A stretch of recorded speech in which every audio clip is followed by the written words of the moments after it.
Alô, bom dia, você está no canal Professor Belém nesta quinta-feira, 23 de março de 2023, sejam todos bem-vindos. Perdemos tudo. Esta tem sido a frase mais ouvida nas imensas e belíssimas lavouras da Califórnia. Hoje, o site Health Impact News trouxe uma matéria que, em resumo, pode ser entendida como o apocalipse chegou no Estado Dourado. Bem, como estou falando da Califórnia, para os amigos terem uma ideia da importância daquele estado para a agricultura dos Estados Unidos e do mundo também, por que não dizer, o site oficial do governo do Departamento de Alimentos e Agricultura da Califórnia dizia o seguinte no ano passado: a abundância agrícola da Califórnia inclui mais de 400 commodities, mais de 1/3 dos vegetais do país e 3/4 das frutas e nozes do país são cultivados na Califórnia. As 10 commodities mais valorizadas da Califórnia para o ano safra de 2021 foram produtos lácteos, rendendo ao estado 7,5 bilhões, uvas, que renderam 5,2 bilhões, amêndoas, 5,03 bilhões, bovinos e bezerros, 3,11 bilhões, morangos, 3,02 bilhões, pistache, 2,91 bilhões, alface, 2,03, tomates, 1,18, nozes, 1,02 e arroz, 1 bilhão. Isso no ano de 2021. Em 21, diz o site, as fazendas e ranchos da Califórnia receberam 51,1 bilhões em receita em dinheiro por sua produção. Isso representou um aumento de 3,6% nos rendimentos de caixa em comparação com o ano de 2020. Bem, agora estamos em 2023 e, como disse, a frase mais falada ou mais ouvida entre os fazendeiros, os produtores da Califórnia é: perdemos tudo.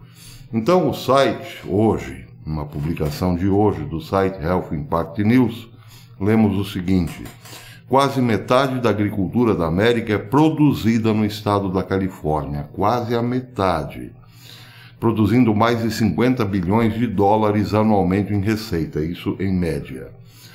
Com as recentes inundações, no entanto, inundações históricas, sem precedentes, muitos agricultores da Califórnia estão relatando que perderam tudo. E ainda não acabou, diz o site, pois as chuvas continuam e quantidades recordes de neve nas montanhas de Sierra Nevada ainda precisam derreter, o que fluirá para terras agrícolas já devastadas no Vale Central da Califórnia. Bem, então, em relação às chuvas, acrescenta-se também a compactação da neve no solo. Já o site Strange Sounds diz que o snowpack, que é essa compactação de neve no solo, em torno do estado, é o dobro do normal e muito acima do que normalmente acontece entre o final de março e o começo de abril, que é historicamente quando se registra a maior quantidade de neve compactada sobre o solo. Mais neve, entretanto, diz o site, está por vir essa semana e até a metade da próxima, estima-se. E embora a umidade seja maravilhosa para o estado, os sistemas consecutivos estão sobrecarregando os solos e rios da Califórnia, ou seja, fortes chuvas e mais agora o acréscimo da neve derretida. A chuva forte, diz o site, e o derretimento da neve causaram inundações generalizadas em torno de rios e riachos, principalmente em Portville e Kernville, no centro da Califórnia. Lá, os rios transbordaram, resultando em evacuações obrigatórias para as comunidades vizinhas e um ataque ao sistema alimentar. Salt Spring, na Califórnia, recebeu mais de 56 pés de neve só nessa temporada. Foi o segundo maior acúmulo de neve desde que os registros começaram em 1946. Estamos a cerca de 11 pés do recorde de 1951-52, mas com mais neve na previsão chegaremos muito perto do recorde na próxima semana, disseram autoridades climáticas. Os alertas de inverno se estendem pelas montanhas de Sierra Nevada e São Gabriel, poderão se estender até quarta-feira da semana que vem, para neve pesada e rajadas de vento. Além disso, há um risco destacado de chuvas fortes e inundações no sul da Califórnia e nos vales centrais na terça-feira. Bem, voltando aqui ao site Health Impact News, a matéria dizia também que a ênfase hoje ainda está em salvar vidas, enquanto as chuvas e inundações continuam e ninguém sabe ainda quais serão os danos finais às terras agrícolas mais ricas da América e como isso afetará a segurança alimentar nos Estados Unidos e a já frágil economia do país. Quase metade dos produtos agrícolas da Califórnia são exportados para outros países, o que, em princípio, não abalaria tanto o mercado interno norte-americano, já que quase metade do que é produzido na Califórnia vai para outros países. Mas atenção, estamos falando também de uma série de acidentes ocorridos no ano passado em processadoras de alimentos, mais de 100 incêndios misteriosos que diminuíram a oferta de produtos alimentares no mercado. Então, o problema da chuva e acúmulo de água no solo californiano se acrescentará a esse outro problema que já vinha acontecendo desde o final de 2021. Isso quer dizer falta de alimentos, evidentemente, e os preços dispararão ainda mais. Já o condado de Tulare, na Califórnia Central, é o condado que mais sofreu e também é o segundo maior condado dos Estados Unidos em termos de produção de alimentos, produzindo mais de 8 bilhões anualmente em receitas, com venda de laticínios representando quase um quarto dessas vendas, seguido por frutas cítricas e nozes. Então, é claro, há de supor que haverá, então, falta de produtos à base do leite, mas também frutas cítricas, nozes e verduras. Já o condado de Kern, ao sul do condado de Tulare, é o condado número 1 do país em produção agrícola, e o condado de Fresno, no norte do condado de Tulare, é o terceiro maior produtor agrícola do país, e ambos os condados também viram inundações devastadoras no Vale Central da Califórnia. Para terminar, diz a matéria que o condado de Monterey, na costa central da Califórnia, é o quarto maior condado dos Estados Unidos em termos de produção agrícola, e eles também foram muito atingidos por inundações devastadoras que destruíram a maioria das fazendas de hortaliças e morangos. Então, em resumo, pode-se dizer sim, o apocalipse está chegando lá pelos lados da Califórnia. Claro, estou aqui usando de uma linguagem figurada, que aliás já usei na semana que passou, falando sobre o preço dos produtos, comparando a profecia do Apocalipse no capítulo 6, versículo 6, que diz: 1 quilo de farinha por 1 denário, ou 3 quilos de cevada por 1 denário. Até ficou meio polêmico, porque muita gente achou que eu estava me referindo ao custo do trabalho em R$300, mais ou menos. Eu estava fazendo uma relação com o custo do trabalho nos Estados Unidos. O denário, na moeda antiga e na linguagem bíblica, significava o valor de um dia de trabalho. Hoje, colocando 8 horas aí, um dia de trabalho nos Estados Unidos está por volta dos $58. Então, imaginem pagar $58 por 1 quilo de trigo. Bem, é nesse sentido, então, que eu particularmente uso o termo apocalipse. Muito bem, sempre que alguma notícia deste elevado teor de preocupação não só na economia, mas para a sobrevivência das pessoas.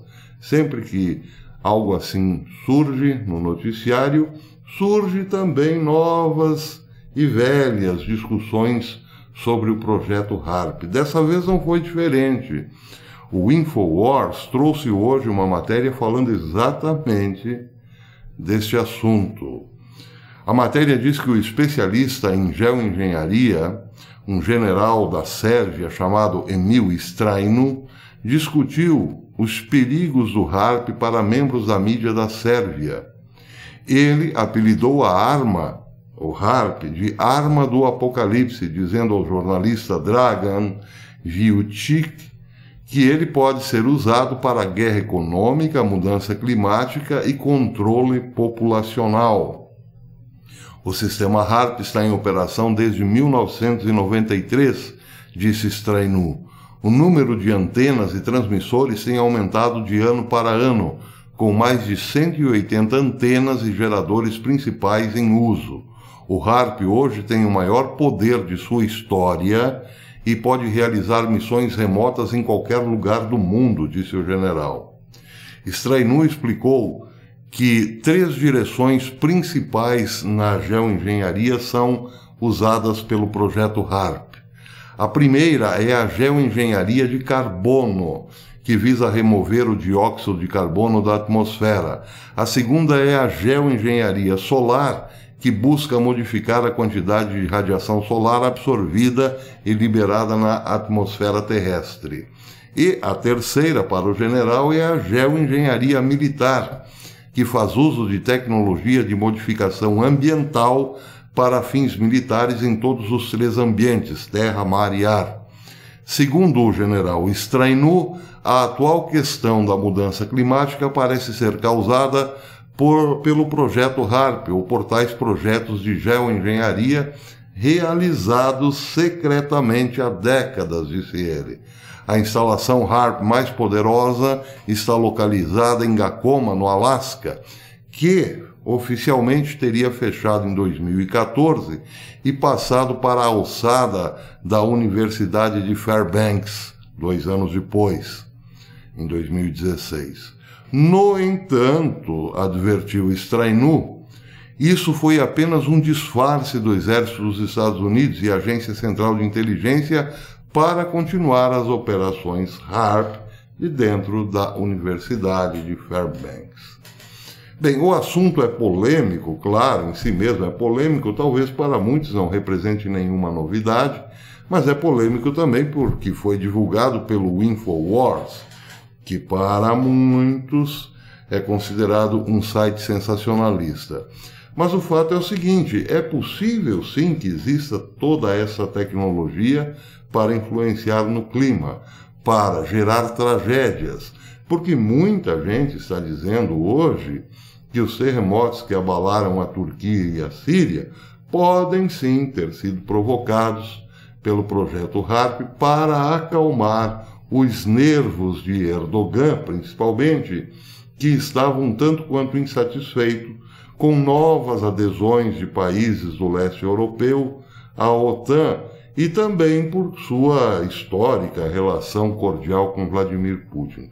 São conjecturas, são teorias da conspiração, é possível concordar até certo ponto, mas o problema é que existe uma tecnologia, essas antenas estão por aí, e, claro, muita suspeita por parte de cientistas importantes de que ela está agindo sobre o clima. Mas há também uma preocupação nessa história toda, que é uma preocupação de ordem religiosa ou teológica. Porque hoje, com essa possibilidade de que as antenas possam influenciar no clima, tudo passa a ser culpa do HAARP. Isso, em termos teológicos, quer dizer o seguinte: as pessoas esquecem que Deus é que está no controle. E, de repente, todas as tragédias que se abatem sobre a humanidade não têm mais nenhuma relação entre a ofensa que nós praticamos e, claro, a punição de Deus para nos corrigir os caminhos. Quem conhece as Escrituras sabe que o povo judeu entendia muito bem essa relação. Ele sabia que quando andava em maus caminhos, alguma coisa muito ruim acontecia, como secas, pestes, doenças e assim por diante. É perigoso, principalmente para nós cristãos, perdermos essa relação, porque aí não teremos mais a real dimensão do quanto o pecado pode nos prejudicar, porque ele sempre desagradará a Deus.